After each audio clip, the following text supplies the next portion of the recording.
इस वीडियो में मैं आपको बताऊंगा कि आप किस तरह से माइक्रोसॉफ्ट एक्सेल में कंडीशन फॉर्मेटिंग का यूज़ कर सकते हैं। तो आप यहाँ पर देखें कि मेरे पास कुछ डाटा है। अब अगर इसमें से मैं फॉर एग्ज़ाम्पल 5000 से या फिर 2000 से जो ऊपर वैल्यूज़ हैं उनको हाईलाइट करना चाहता हूँ, तो मैं यहाँ पर कंडीशन फॉर्मेटिंग के ऊपर क्लिक करूँगा, हाईलाइट सेल रूल्स के ऊपर, ग्रेटर देन के ऊपर, और उसके बाद मैं यहाँ पर लिख देता हूँ 2000।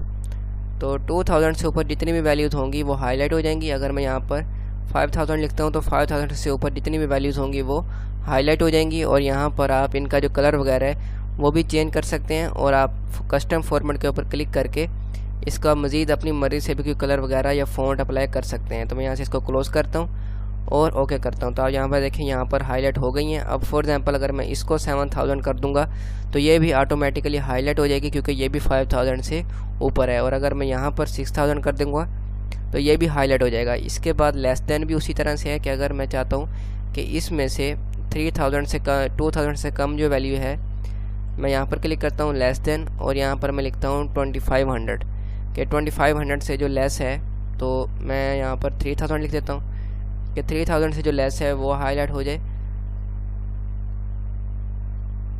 सॉरी 30,000, तो मैंने 30,000 लिखा।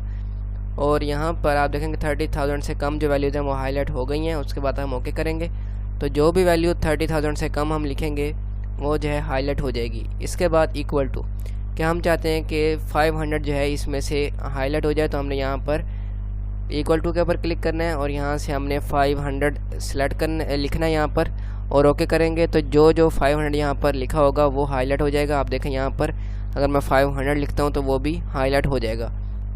और इसके बाद यहाँ पर अगर हम चाहते हैं कि इन डेट्स में से हम कंडीशनल फॉर्मेटिंग अप्लाई करें, तो आपने यहाँ पर क्लिक करना है और यहाँ पर, और इसके बाद आपने डेट अकरिंग के ऊपर क्लिक करना है। तो आप यहाँ से येस्टरडे वाली डेट भी हाईलाइट कर सकते हैं, और टुडे वाली भी, टुमारो वाली भी, और लास्ट 7 डेज़, लास्ट वीक या लास्ट मंथ, इस तरह से आप कोई भी डेट जो है वो हाईलाइट कर सकते हैं। तो इसको मैं यहाँ से क्लोज़ करता हूँ और यहाँ से अब हम ये वाला देखते हैं टेक्स्ट।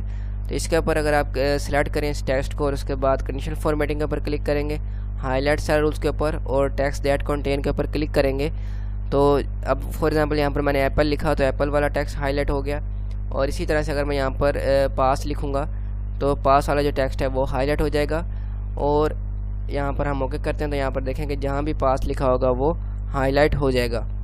और यहाँ पर एक और चीज़ मैं आपको बताता हूँ कि जैसे यहाँ पर हमने पास लिखा था, तो पास के बाद अगर मैं कुछ और भी लिख दूंगा तो भी स्टिल ये हाईलाइट ही रहेगा, ठीक है। और इसी तरह अगर मैं चाहता हूँ कि सिर्फ पास पे हाईलाइट हो, तो आपने क्या करना है, इसको सेलेक्ट करना है। यहाँ पर हम इसको क्लियर रूल्स कर देते हैं, पहले वाले हटा देते हैं यहाँ पर क्लिक करके, और दोबारा से अप्लाई करते हैं। और यहाँ पर हमने क्लिक करना है, इस बार आपने इक्वल टू के ऊपर क्लिक करना है, ठीक है। यहाँ पर क्लिक करना है और यहाँ पर अगर आप पास लिखेंगे, एंटर करेंगे, तो अब पास हाईलाइट हो गए।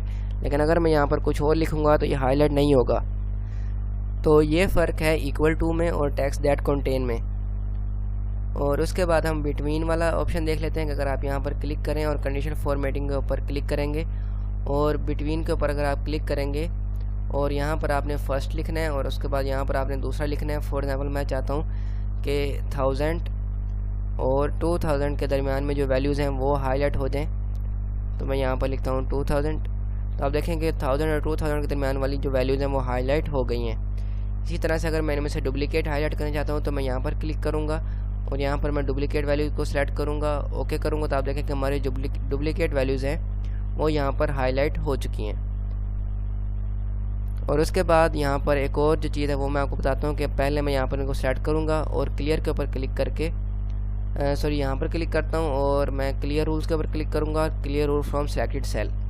और उसके बाद अगर मैं यहाँ पर इस कॉलम को सिलेक्ट करूँ, कंडीशनल फॉर्मेटिंग के ऊपर क्लिक करूँ, तो यहाँ पर आपको डाटा बार्स मिलती हैं कि जिस सेल में जो वैल्यू होगी जितनी बड़ी होगी उस हिसाब से उसके अंदर एक चार्ट बन जाएगा। तो ये भी बहुत अच्छा ऑप्शन है, आप इसको भी इस्तेमाल कर सकते हैं। उसके बाद कलर स्केल आप देखें कि ये जो है वैल्यूज़ के हिसाब से उसको डिफरेंट कलर अप्लाई कर देता है। आप देखें जो सबसे बड़ी वैल्यू थी उसको उसने रेड अप्लाई कर दिया है और इस तरह से उसने जो कलर है वो लाइट करता गया है। और उसके बाद आइकन सेट में आप इस तरह से देखें कि ये जो वैल्यू जितनी ज़्यादा है उसके हिसाब से उसने उसको सिग्नल अप्लाई किए हैं। और यहाँ पर आप देखें तो यहाँ पर आप कोई भी जो है चूज़ कर सकते हैं कंडीशन फॉर्मेटिंग में से कि आपने किस तरह से अपना डाटा जो है उसको फॉर्मेटिंग अप्लाई करनी है। तो इस तरह से आप माइक्रोसॉफ्ट एक्सेल में कंडीशनल फॉर्मेटिंग का इस्तेमाल कर सकते हैं।